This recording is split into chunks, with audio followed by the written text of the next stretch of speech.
Hi student. GIT के online class में आप लोग का स्वागत है। और आज के क्लास में लोग सीखने वाले हैं अकाउंटिंग कंसेप्ट के बारे में कि टैली में अकाउंटिंग कंसेप्ट होता क्या है और इस कंसेप्ट में क्या क्या बताया जा रहा है वो हम लोग एक एक करके स्टेप बाय स्टेप समझने वाले हैं, जब जानने वाले हैं।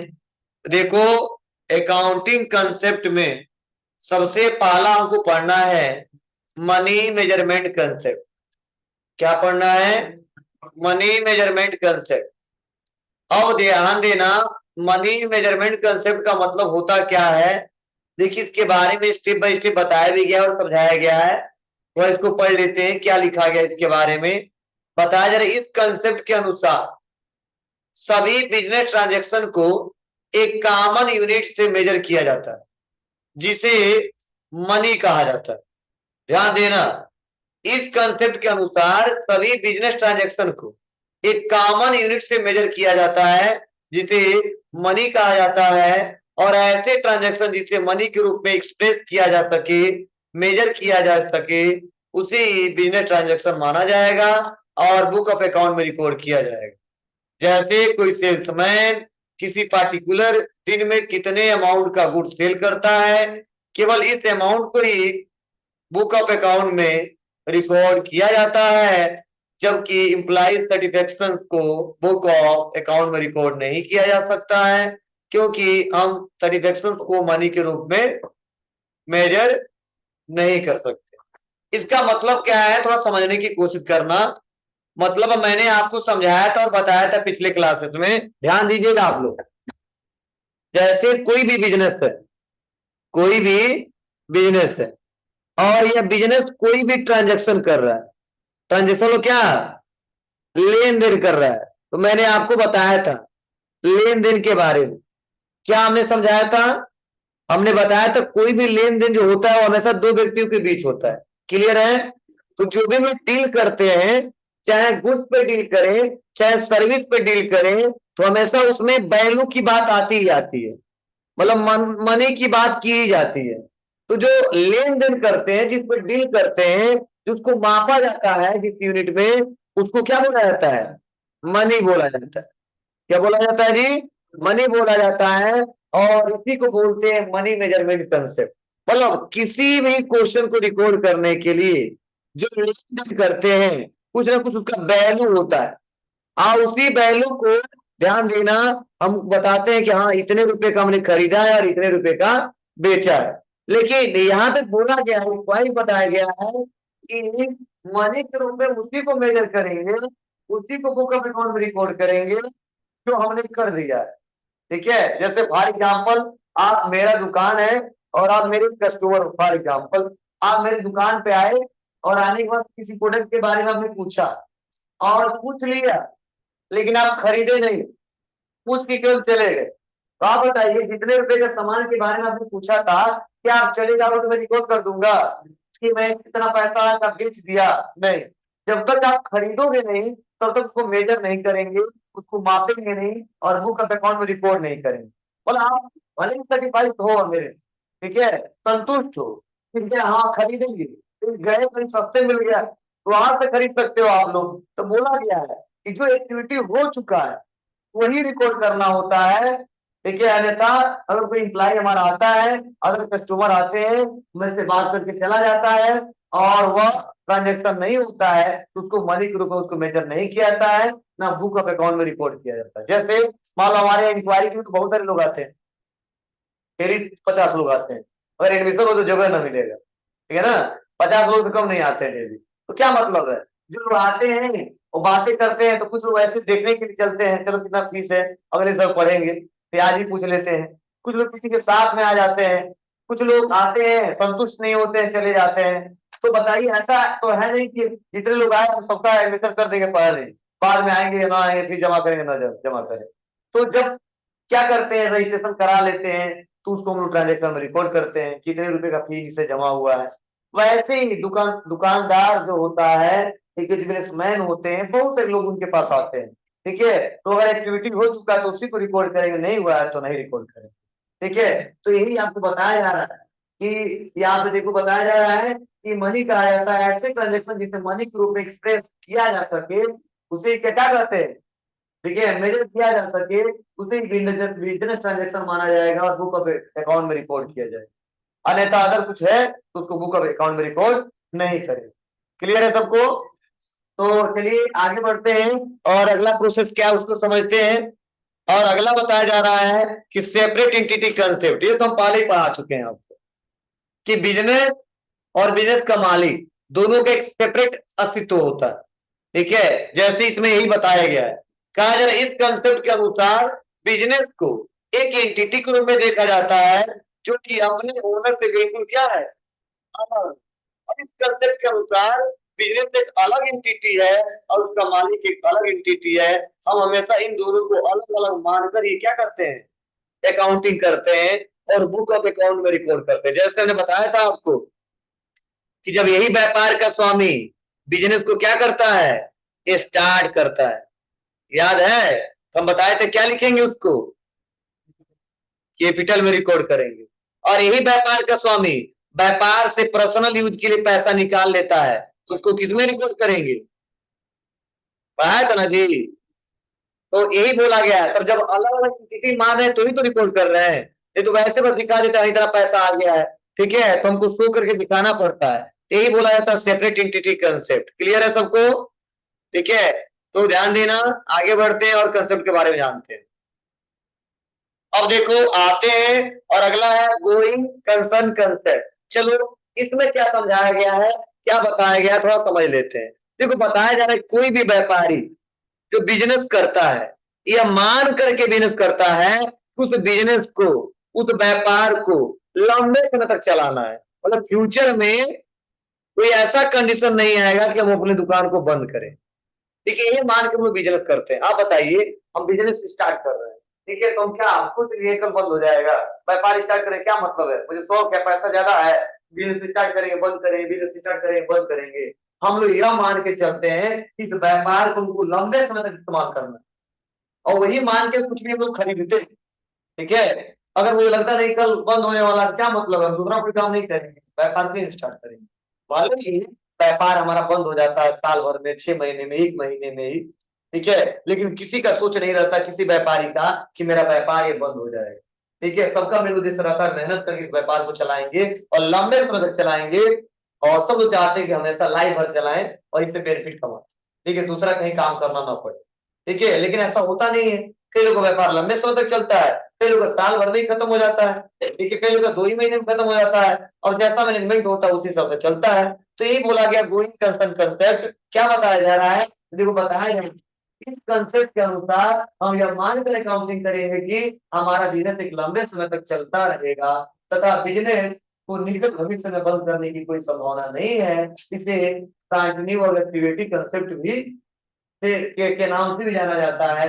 जैसे यदि कोई कंपनी किसी प्लांट या मशीनरी को बनाने में लगने वाला लागत को सेम ईयर को ध्यान में रखकर नहीं बनाया जाता है, बल्कि ये यूज करके बनाया जाता है कि इस प्लांट या मशीनरी का प्रयोग लंबे समय तक करना।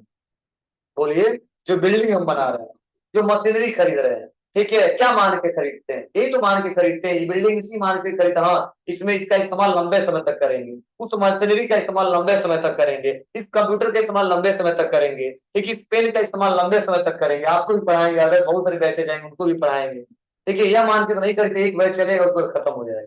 ठीक है, तो जितना एसेट खरीदते हैं यही मान के चलते कि लंबे समय तक इसका व्यापार में प्रयोग करना है। हाँ आगे चल के बंद हो जाता है उसकी बात अलग है। ठीक है, लेकिन माना जाता है कि व्यापार को हम हमेशा क्या करेंगे, लंबे समय तक चलाएंगे। तो ये कंसेप्ट है, ये रूल है, आपको थोड़ा बहुत जानना पड़ेगा। कोई पूछ सकता है गोइंग कंसर्न कंसेप्ट क्या होता है, इसमें क्या बताया गया है, अकाउंटिंग के रूल में क्या लिखा गया है, तो आपको बताना पड़ेगा। इस रूल के अनुसार हम लोग व्यापार को क्या करते हैं, यह मान के व्यापार को स्टार्ट करते हैं, चलाते हैं कि इसका हम लोग इस्तेमाल कितने समय के लिए करना है, लंबे समय तक करना है। ठीक है, निकट में कभी भविष्य में ऐसा कोई ऐसा कंडीशन नहीं आएगा कि व्यापार को हमको बंद करना है। ठीक है, जिसे बोलते हैं गोइंग कंसर्न कंसेप्ट। क्लियर है सबको? चलिए आगे बढ़ते हैं और उसके बाद से अगला क्या बताया जा रहा है, क्या समझाया जा रहा है, इसको समझते हैं। उसके बाद से बताया जा रहा है कॉस्ट कंसेप्ट। ये भी बहुत सिंपल है। जैसे देखो कोई बिजनेसमैन किसी एसेट्स को खरीदता है, क्या खरीदता है जी, एसेट्स, किसी संपत्ति को खरीदता है। तो अगर मान लीजिए ये खरीदा क्या, 1 अप्रैल को, समझना, 1 अप्रैल को खरीदा इन्होंने 20,000 रुपए में। कितने में खरीदा जी? 20,000 रुपया में। तो आप बताओ 1 साल के बाद भी यह जो बिजनेसमैन है वो कहेगा इस एसेट्स को जो खरीदे हैं कितने में खरीदे हैं? 20,000 में। मतलब हमेशा वही माना जाएगा। भले 2 साल के बाद हम उसको 100 रुपए बेच दे, 1,000 में बेच दे, 2,000 में बेच दे, तो यही बोला जाता है कॉस्ट कंसेप्ट। क्या बोला जा रहा है? बताया जा रहा है इससे, इसलिए क्या नहीं कर देना, इससे कर, इसे हिस्टोरिकल कॉस्ट कंसेप्ट भी कहा जाता है। इस कंसेप्ट के अनुसार किसी भी एसेट्स को बुक ऑफ अकाउंट में उसकी ओरिजिनल कॉस्ट मानकर ही रिकॉर्ड किया जाता है। ओरिजिनल कॉस्ट समझ रहे हो ना? चलिए बताया जा रहा है, जैसे कि यदि हमने किसी फर्नीचर को कितने में खरीदा, 50 में खरीदा, तो उसे हम 2 साल बाद भी अपने बुक ऑफ अकाउंट में उसकी ओरिजिनल कॉस्ट क्या मानेंगे? 50,000 ही मानेंगे। क्लियर है? मतलब हम खरीदे, जो फर्नीचर खरीद रहे हैं भले ही 50 में खरीदा, लेकिन 2 साल के बाद भी उसको 50 ही मेंशन करेंगे, भले उसको 10,000 में बेच दें। ठीक है बाबू, ध्यान देना। कितना में से मतलब नहीं है, लेकिन बताएंगे हमेशा बुक ऑफ अकाउंट को हम कितने में खरीदे थे स्टार्टिंग और बेच रहे हैं कितने में, तभी तो पता चलेगा कितने का घाटा है।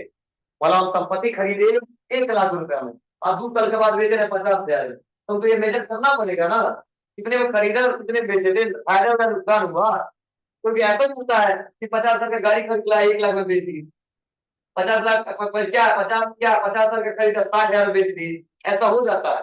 कभी सस्ते मिल जाता है और उसको तुरंत महंगे में बेच देते। ये मानेंगे कि कितना का हमने खरीदा और कितने में बेचा, तो जब तक ये क्लियर नहीं है कितने में खरीदा है और बेच दिया, तो क्या पता चले हमारा नुकसान हुआ है कि घाटा हुआ, मतलब नुकसान हुआ है या फायदा हुआ। ठीक है, तो जब प्रॉफिट लॉस तभी पता चलेगा जब आप लोग मानोगे, बताओगे कि ओरिजिनल उसका कॉस्ट क्या था। भले दूसरे को झूठ बताते हो, 50 में खरीदो कहते 60,000 में खरीद के लाए। ठीक है, लेकिन आप अपने बुक ऑफ अकाउंट में क्या रिकॉर्ड करोगे? जितने में खरीद उतने ही में, क्योंकि पैसा उतना ही फर्क पड़ा होगा, अकाउंटिंग गड़बड़ हो जाएगा। हम दूसरे किसी से क्या देते हैं, कोई फोन खरीद के लाएंगे 1,000 में, हम कहते हैं नहीं 1,200 में खरीदे, दूसरे को बोल देते हैं, सबका है। ठीक है, हम भी बोल देंगे, आप भी बोल देते हैं। ठीक है, लेकिन अगर हम क्या करें और अगर बुक ऑफ अकाउंट में लिखें तो फर्क कितना पड़ेगा, 1,200 की 1,000 पे, 1,000 पे, या तो बैंक से पेमेंट करें या कैश से पेमेंट करेंगे, तो बुक अकाउंट में सही लिखना पड़ेगा। अगर सही नहीं लिखते तो आगे दिक्कत हो सकती है और आगे अकाउंटिंग सही से नहीं कर पाएंगे। क्लियर है सबको? इसे बोलते हैं कॉस्ट कंसेप्ट। बोलो। नहीं, मन नहीं लग रहा पढ़ने में, ठंडा लग रहा है। चलो हीटर लगवा दीजिए। अच्छा चलो, कल यहाँ से दरवाजा खोल देंगे एक और।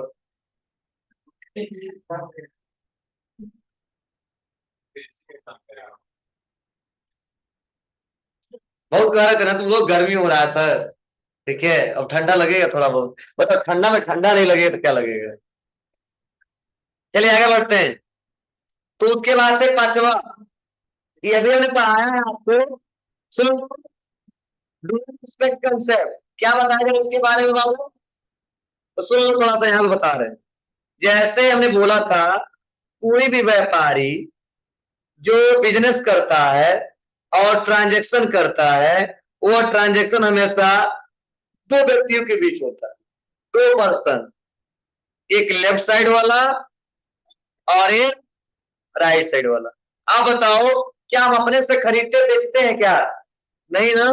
तो ये ड्यूअल एक्सपर्ट कंसेप्ट में यह बताता है कि किसी भी ट्रांजैक्शन के दो पक्ष होते हैं। क्या होते हैं? किसी भी ट्रांजैक्शन के दो पक्ष होते हैं, एक डेबिट साइड और एक क्रेडिट साइड। और दोनों का बैलेंस क्या होता है? इक्वल होता है।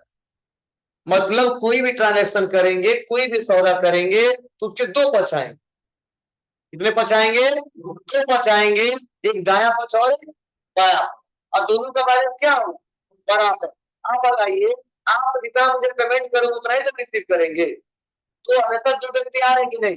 या मैं जितना पेमेंट करूंगा आप उतना ही रिसीव करोगे ना, तो हमेशा कोई भी ट्रांजेक्शन करेंगे दो एंटिटी आएंगे ही आएंगे, तो वहां पे इन्वॉल्व होंगे। ठीक है, तो यही बोला गया है कंसेप्ट में। क्या इस कंसेप्ट के अनुसार सभी बिजनेस ट्रांजैक्शन में दो पक्ष होते हैं, पहला पक्ष डेबिट और दूसरा पक्ष का होता है। डेबिट पक्ष की टोटल वैल्यू क्रेडिट पक्ष की टोटल वैल्यू के बराबर होता है। समझे? यहाँ पे बताया भी जा रहा है when we purchase goods for cash, ठीक है। तो आप बताइए जितने का परचेज करेंगे उतना ही तो पैसा देंगे। इससे बताया जा रहा है it receive goods of same value and the give cash to equal value, ठीक है। मतलब नॉर्मल तरीके से क्या है कि ध्यान देना, जितना पैसा रिसीव करेंगे उतना पैसा हम लोग देंगे भी, किस ट्रांजेक्शन के हिसाब से, परचेज के हिसाब से। अब बताओ परचेज किया तो देना पड़ेगा ना, कितना परचेज किया 100 रुपए का, तो आप बताओ कितना पैसा दोगे जी, 100 रुपए ही दोगे, 200 दोगे नहीं। आप बताओ सेल किया कितने का 100 रुपए का, तो पैसा कितना रिसीव करोगे जी। तो ध्यान देना, तो मतलब क्या है, जो देने वाला है और जो लेने वाला है दोनों का वैल्यू क्या होता है, सेम होता है, इक्वल होता है, बराबर होता है। तो चलिए ये हमारा 5वां कंसेप्ट था। और आते हैं अगला 6वां, ये तो पढ़ाए हम। चलिए इसको नोट बंद करिए सभी लोग फास्ट, चलिए बंद करो। देखिए इसे बोला जाता है टाइम इंटरवल कंसेप्ट भी कहा जाता है, जिसके अनुसार सभी बिजनेस इंटरप्राइजेस को एक निर्धारित समय अंतराल के बाद फाइनेंशियल क्या करना होता है, स्टेटमेंट तैयार करना होता है। इस कंसेप्ट के अनुसार अकाउंटिंग पीरियड को अपेक्षाकृत शॉर्ट ईयर और क्वार्टर रखना चाहिए, जिससे कि बिजनेस की परफॉर्मेंस को आसानी से मेजर और कंपेयर किया जा सके। समझे? तो जो भी हमने बताया था आपको, जो अकाउंटिंग पीरियड जो 1 अप्रैल से लेके और 31 मार्च तक हमने बताया था, तो क्या होता है अगर हम बिजनेस में जो भी ट्रांजैक्शन कर रहे हैं, अगर उसका स्टेटमेंट नहीं तैयार करते हैं तो मेरे बिजनेस का क्या स्थिति है नहीं पता चलता है, ठीक है। तो यही बोला गया है इस कंसेप्ट में। तो हम लोग क्या करते हैं, ज्यादा से ज्यादा लोग क्या करते हैं ईयरली और क्वार्टर, और कुछ लोग मंथली भी, जो छोटे छोटे व्यापारी हैं वो मंथली भी क्या करते हैं रिपोर्ट तैयार करते हैं, जिससे बिजनेस का परफॉर्मेंस चेक किया जा सके क्या है, ठीक है। क्या बिजनेस हेल्दी है अनहेल्दी है, घाटे में जा रहे हैं या फायदे में जा रहे हैं, कब पता किया जा सकता है, जब हम टाइम से रिपोर्ट तैयार करेंगे तब। टाइम से रिपोर्ट नहीं तैयार करेंगे तो नहीं हो पाएगा। बोलो, हम क्वेश्चन करते गए 2 महीना और पता चला 2 लाख रुपए के घाटे में जा रहे हैं, ठीक है। कब पता चलेगा, जब आप उसको क्या करोगे रिपोर्ट चेक करोगे, ठीक है, देखोगे स्टेटमेंट तैयार करोगे ट्रांजेक्शन पे, ठीक है, मैच कराओगे तब पता चलेगा। अब एक बार छोड़ दिए और लास्ट में एक ही बार मान लो कभी कभी ऐसा हो जाता है, छोटे व्यापारी हैं तो जाहिर सी बात है कई लोग को हार्ट अटैक आ जाएगा, ठीक है। जो बड़े व्यापारी हैं उनका कोई दिक्कत नहीं, चलो कभी फायदा कभी नुकसान, ठीक है। लेकिन हम लोग ऐसे छोटे व्यापारी अगर हों, ठीक है, तो जाहिर सी बात 1 लाख रुपए बहुत माने रखता है, ठीक है। 2-4 दिन में खाना नहीं खाएंगे, देखिए परेशान हो जाएंगे, ठीक है। तो इसीलिए हमेशा छोटे जो व्यापारी होते हैं, ठीक है, वो ज्यादातर क्या होते हैं हर महीने में या 3 महीने में एक बार, जो बड़े व्यापारी होते हैं तो क्या साल भर में एक बार या 3 महीने में एक बार चेक करते रहते हैं। क्लियर है आपको? तो इसे बोलते हैं पीरियोडिसिटी कंसेप्ट। हो जाएगा? चलिए आगे बढ़ते हैं। और अगला है ऑब्जेक्टिव एविडेंस कंसेप्ट। ये तो सभी लोग जानते हो, एविडेंस नाम सुने हो ना, क्या और क्या होता है बोलो। चलिए बहुत अच्छा, जानते हो तुम लोग लेकिन बताते नहीं हो। एविडेंस नाम सुने हो, इतना दिन रात फिल्म देखते हो, क्या क्या आपके पास एविडेंस है, क्या मतलब है? हाँ प्रूफ, अच्छा। चलिए ध्यान देना, सबूत नाम सुने हो ना, चलिए ध्यान देना। आगे बढ़ते हैं, इसको समझते हैं क्या बताया जा रहा है। मतलब बोला जाता है कि बिजनेस में, क्या बाबू, बिजनेस में अगर मान लीजिए आप ये हो एसके और कोई दूसरा पर्सन है वह है डीके, पीके हमेशा चलेगा। चलिए ध्यान देना, ठीक है, या एसके उसके बाद डीके, एसके ने क्या किया, इनको सेल किया, क्या किया जी, सेल किया, गुड्स बेचा। फॉर एग्जाम्पल इन्होंने जो गुड्स बेचा है वह 1000 रुपए का बेचा है। तो आप बताइए जो 1000 रुपए का एसके ने डीके पर बेचा, तो कोई जरूरी नहीं है कि 2 दिन के बाद 10 दिन के बाद वो डीके ईमानदार है और ये कहेंगे नहीं हम आपसे माल जो खरीदे हैं वो 1000 का खरीदे। अगर बेईमान हो कदेगा हम नहीं खरीदे, कोई सबूत दो, ठीक है। तो कभी भी हम लोग क्या करते हैं, कोई भी ट्रांजेक्शन करते हैं उसका कोई सबूत रखते हैं, सबूत वाला एविडेंस रखते हैं, किसके रूप में, तो बिजनेस के कंडीशन में क्या करते हैं, जो भी हम लोग ट्रांजेक्शन करते हैं, क्या करते हैं जी, जो भी ट्रांजेक्शन करते हैं उसका हम लोग इनवाइस तैयार करते हैं। क्या तैयार करते हैं जी, इनवाइस, उसका चालान तैयार करते हैं। क्या तैयार करते हैं जी, चालान तैयार करते हैं। उसमें वो बताया जाता है कि बाबू कि आपको इस डेट को यह स्टॉक आइटम इतने रुपए का बेचा है। एक आपको बिल दे देते हैं और साइन भी करा देते हैं और साइन करके हम दे देते हैं। तो एक आपके पास रहता है, एक मेरे पास रहता है। और आगे चल के अगर आप, मैं झूठ बोल देता हूँ कि मैंने आपसे कोई एक भी रुपए का उधार माल खरीदा नहीं, तो आप क्या कर सकते हो, और दौड़े दौड़े जा रहे हैं, नहीं कोई सबूत नहीं है आपके पास, तो जाहिर सी बात है कि अगर हम झगड़ा करने भी जाए तो कोई हमारे पास ऐसा एविडेंस नहीं है, कोई सबूत नहीं है कि जिससे हम लोग झगड़ा कर ले या एफआईआर उसके नाम से दर्ज करा दे। ठीक है, पुलिस क्या मांगता है, सबूत। ठीक है, ऐसा नहीं हमारा आपका बहुत चलता है, मैंने वैसे गुड्स दे दिए उठा के, लो 10,000 रुपए का देते रहना, और बाद में चलता झगड़ा हो गया फिर हमको पैसा दो, तो देने वाला नहीं है। ठीक है, तो गवर्नमेंट कब दिलवाएगा आपको, जब उसका सबूत रहेगा। तो जाइएगा, एफआईआर दर्ज कराते समय आपको रिपोर्ट देना पड़ेगा, उसको पुलिस वाला पकड़ कर लेके आएगा, कहेगा क्यों नहीं दे रहे हो, तो अपना रीजन बताएगा। लेकिन अगर कोई आपके पास सबूत नहीं है तो नहीं दे पाएंगे। ठीक है, ले नहीं पाएंगे, क्लेम कर ही नहीं सकते हैं। ठीक है, बड़े रास्तों के अंदर झगड़ा कर लो उससे। ठीक है, पुलिस उस पर कोई ऑब्जेक्शन नहीं करेगा। हाँ, मारपीट होगा फिर तो पैसा देते रहना आप। ठीक है, उसका सबूत हो जाएगा फिर से। तो ये बोला गया, गवर्नमेंट ने बोलता है या नाम में लिखा गया, काउंटिंग सेक्शन में लिखा गया कि जो भी हम लोग ट्रांजेक्शन करते हैं उसका कोई एक एविडेंस तैयार करते हैं। ठीक है, वो कैसे पता चलता है, तो कोई चालान, केस मेमो, ठीक है, इनवाइस, जिससे हम लोग पता कर सके कि हम कितने रुपए का खरीदे और कितने रुपए का आपने बेचा है, कितना लेना और कितना देना है। जैसे फॉर एग्जाम्पल आप मेरे यहाँ फीस जमा करते हो ना, तो कभी ऐसा भी हो जाता है कुछ फीस, ठीक है, ऐड नहीं होते हैं।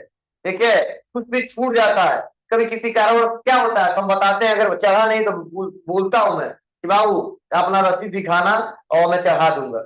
ऐसा कई सारे लोग का हो जाता है। बताओ, जब तक दिखाओगे नहीं कैसे मानूंगा तुम फीस जमा की, और कैसे मानूंगा मैं नहीं चढ़ाया हूँ, जितना जमा होगा चढ़ाया हूँ। अगर नहीं चढ़ाया हो तो वो सबूत हमको लाओ, तो वही रसीद आपको दिखाते हैं डेट हमारा नहीं चढ़ा है, हम मिलाते हैं, मिलाने के बाद चढ़ा देते हैं। अगर नहीं रहता तो वो मानने वाला नहीं। भले आप 5 रुपए झूठ नहीं बोल रहे, उसकी बात अलग है। ठीक है, सिस्टमेटिक तरीके से, बिना सिस्टमेटिक तरीके से काम किया जाता है, मान के नहीं किया जाता है हाँ दिए थे, पता नहीं दिया था कि नहीं दिया था। ठीक है, तो एक एक करके आपको सिस्टमेटिक तरीके से काउंटिंग करना पड़ेगा, तो यही बोला जाता है। तो चलिए देखते हैं क्या लिखा गया इसके बारे में। ठीक है, ऑब्जेक्टिव एविडेंस कंसेप्ट कहा जा रहा है। इस कंसेप्ट के अनुसार सभी बिजनेस ट्रांजैक्शन को किसी एविडेंस या सपोर्टेड बिजनेस डॉक्यूमेंट जैसे इनवाइस, वाउचर के आधार पे क्या किया जाता है, रिकॉर्ड करना होता है। ठीक है, यह डॉक्यूमेंट ऐसे होने चाहिए जिसे कोर्ट ऑफ लॉ में एविडेंस के रूप में रखा जा सके। ठीक है, क्लियर है ना, यह अकाउंटिंग का कंसेप्ट बताया जा रहा है, और इसी तरह को काम करना होता है, इसी रूल के हिसाब से काम करना होता है। अगर इस रूल के हिसाब से नहीं काम करते तो व्यापार भी आपका नहीं चलेगा। इस बार इनवाइस नहीं काटो तो देख रहे हो ना कितना जीएसटी वाले आए थे, कितना दुकान लोग का बंद चल रहा था। ठीक है, व्यापार ही नहीं चला पाओगे आप लोग। ठीक है, गवर्नमेंट को भी दिखाना पड़ता है। ठीक है, जब जब रिक्वायरमेंट होता है। क्लियर है सबको, बोलो। चलिए, और अगला और लास्ट, मैचिंग कंसेप्ट। ठीक है, देखिए मैचिंग कंसेप्ट क्या कहता है, तो इसको भी समझ लेते हैं यहीं पे।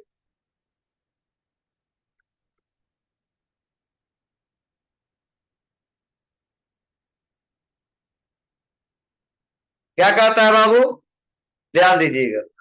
जैसे कोई बिजनेस है और बिजनेस में कुछ हमने एक्सपेंस एक्सपेंस किया, क्या किया जी, एक्सपेंसेस किया। जैसे सपोज मान लो हमने सैलरी पे किया इस महीने, वह सैलरी जो पे किया वो फॉर एग्जाम्पल 10,000, 10,000। जो हमने बुक का जो खर्चा किया था, बुक का, वो हमने कर दिया 5,000। ठीक है, जो बैग का हमने खर्चा किया था, ठीक है, वो मान लो हमने कर दिया 10,000।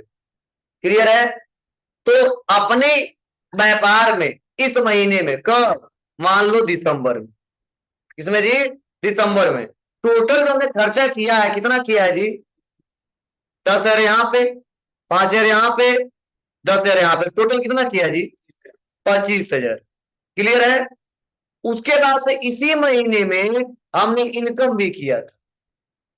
क्या किया था जी, इनकम। टोटल मान लो सपोज मेरा जो फीस जमा हुआ था वो टोटल 50,000 रुपया जमा हो गया था। क्लियर है सबको?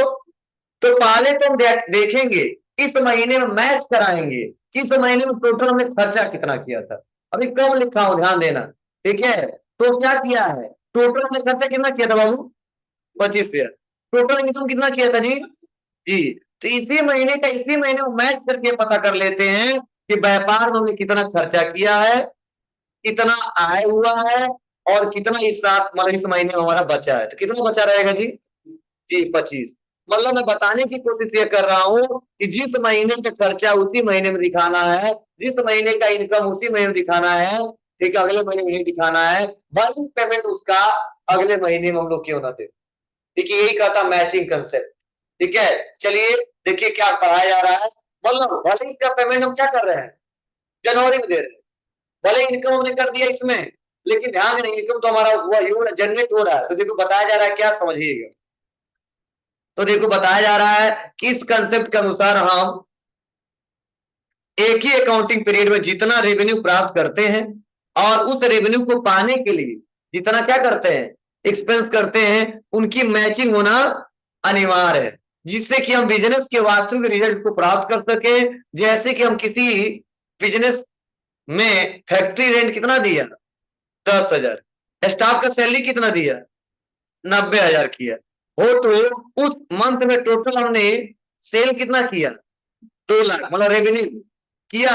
उस मंथ में बिजनेस का प्रॉफिट क्या होगा, 1 लाख, मतलब profit equal revenue minus expenses. तो प्रॉफिट उसमें छोड़ा था ना, वो क्लियर हुआ ना आपको कि प्रॉफिट का मतलब क्या है, कैसे पता चलेगा, वो तो व्यापार में कितना टोटल रेवेन्यू हुआ है और टोटल कितना खर्चा हुआ है, माइनस करना जो बचेगा वो क्या होता है, प्रॉफिट हो जाएगा। क्लियर है सबको? और रेवेन्यू का मतलब क्या है, समझ आ रहा है आपको, टोटल सेल कितना किया है, आय कितना हुआ है, और कितना खर्चा किया, उसको छाटने में कितना बचा वो प्रॉफिट हुआ हमारे व्यापार। ठीक है, तो यही कहता मैचिंग कंसेप्ट। क्लियर है सबको? तो 1 से लेके मैंने 8 तक पढ़ाया, ठीक है। उसके बाद से 2 और बचा है, 9 नंबर और 10 नंबर और 11, 3 और बचा है, वो हम लोग अगली क्लासेस में डिस्कस करेंगे। लेकिन इससे पहले कल जो लड़का